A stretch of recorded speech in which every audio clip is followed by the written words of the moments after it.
నమస్తే. సో తెలంగాణ రాష్ట్రంలో ప్రధానంగా హైదరాబాద్ జిహెచ్ఎంసీ నగరంలో కావచ్చు వాటర్ సమస్యలు పెద్ద ఎత్తున వస్తూ ఉన్నాయని చెప్పేసి దాదాపుగా 3-4 రోజుల నుండి అయితే ఇల్లు ఉండే వాళ్ళ మహిళలు కావచ్చు అందరూ కూడా పెద్ద ఎత్తున ఆందోళన చేస్తున్న పరిస్థితి. దీనికి మద్దతుగా బీఆర్ఎస్ పార్టీ నాయకులు కూడా పెద్ద ఎత్తున వీళ్ళకి మద్దతు తెలుపుతా ఉన్నారు. సో ఈరోజు బంజారా హిల్స్లోని ఇక్కడ వాటర్ సప్లై ట్యాంక్ దగ్గర అయితే ఈరోజు చాలామంది మహిళలు కూడా రావడం జరిగింది, ప్రొటెక్ట్ చేస్తూ ఉన్నారు. మరొకసారి మాట్లాడించే ప్రయత్నం చేద్దాం వాళ్ళతో పాటు. నీళ్ళ ప్రాబ్లం ఉంది బిడ్డ. 3 రోజులకు ఒకసారి ఇడుస్తున్నాం. నీళ్ళు చాలా కష్టమవుతుంది. ఈరోజు నైట్ అయితే ఇంకా కొంతసేపు అయినాక వస్తుందేమో, లోపలికి పోవాలి, జరసేపు అంటే మళ్ళీ ఉట్టి రావాలి. 3 రోజులకు 2 రోజులకు 3 రోజులకు 2 రోజులకు అది ఒకటే గంట. చిన్నగా ఇప్పుడేదే మన చిన్నగా ఏందయ్యా టిప్తున్నావు అంటే బిందెలు పట్టుకొని పండుకొని నెలలు మాట్లాడుతుండు. ఇక అట్లా మాట్లాడుతుండే ఇంకా ఆయనకు నీకేం చెప్పాలయ్యా, ఏం మాట్లాడుతున్నావు అంటే మళ్ళీ 10 పెట్టిండు. ఇక ఇంటింటికి సపరేట్ గా.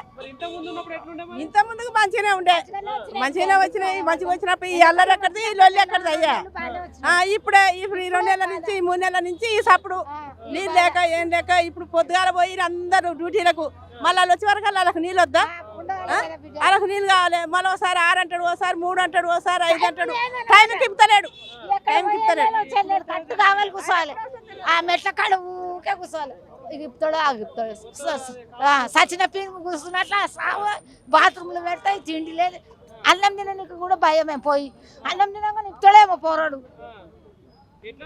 కాంగ్రెస్ ప్రభుత్వం మరి చాలా మంచిగా ఉన్నది కాంగ్రెస్ ప్రభుత్వం. ఆడుండగానే ఆ ముసలాయిలే మంచిగా ఉండే.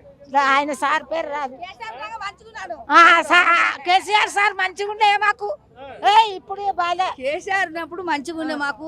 పింఛన్లు కూడా మంచిగా ఇచ్చిండు. 200 కాడికి 1000 రూపాయలు చేసి 1000 రూపాయలు 2000 చేసిండు. శల్క పైసలు కూడా పడ్డాయి. నీళ్ళ గురించి రమేష్ నీళ్ళు వస్తలేరు రమేష్. ఇప్పుడే పని చేసిన రమేష్ మంచిగా బిందెలు మా ఇడుసు రమేష్ అంటే బిందెలు పట్టుకొని ఆడ వండుకోరి. ఇదే పద్ధత. మళ్ళీ వాళ్ళ పెన్నాన్ని అడ్డు చేయొద్దు. ఆడ వండుకోవాలి. వాళ్ళ పెన్నాన్ని మన అమ్మని పెట్టుకొని మాడబెట్టుకోవాలి. మమ్మల్ని కాదు వండుకునేది, వాళ్ళు మనం పెట్టుకోవాలి. డ్యూటీ చేయొద్దు. అసలు నీళ్ళ గురించి అడుగుతుంటే మీ మీద రివర్స్ మాట్లాడుతున్నారు. మేము వండుకోవాలంటే నీళ్ళ మీద పడుకో, మీరు వండుకోరి. తెలుసా పైన అధికారులకు ఎవరైనా చెప్పి వీళ్ళందరూ ఉన్నారు. నేను అందుకని రికార్డు పెట్టిన. అదే పేమ్ కు నైట్ లో పంపించిన. అదే నైట్ లో ఆ పేమ్ అని ఉంటారు, పేమ్ కు రికార్డు పంపించిన. నేను ఇట్లా అంటుండే పేమ్ అని. కరెంటు ఇదంతా ఎట్లుంది మరి? కరెంట్ మంచిగానే ఉంటుంది. గ్యాస్ అంటే గ్యాస్ స్టార్ట్ అయింది. రేట్లు పెరుగుతున్నాయి. బిలాకులు అమ్ముతున్నారు.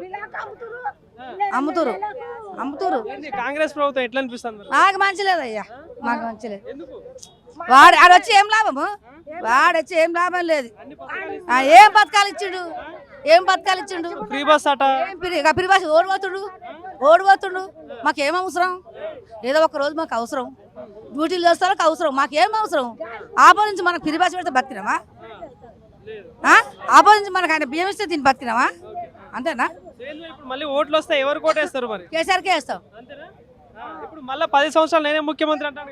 కాదు, ఎట్లా అవుతాడు? ఆయన మొగ ఉందా ఆయనకు వస్తాకి? ఏమన్నా ఉందా? తొక్కుకుంటా వస్తా అంటాడు. తొక్కుతాం, మేమే తొక్కుతాం.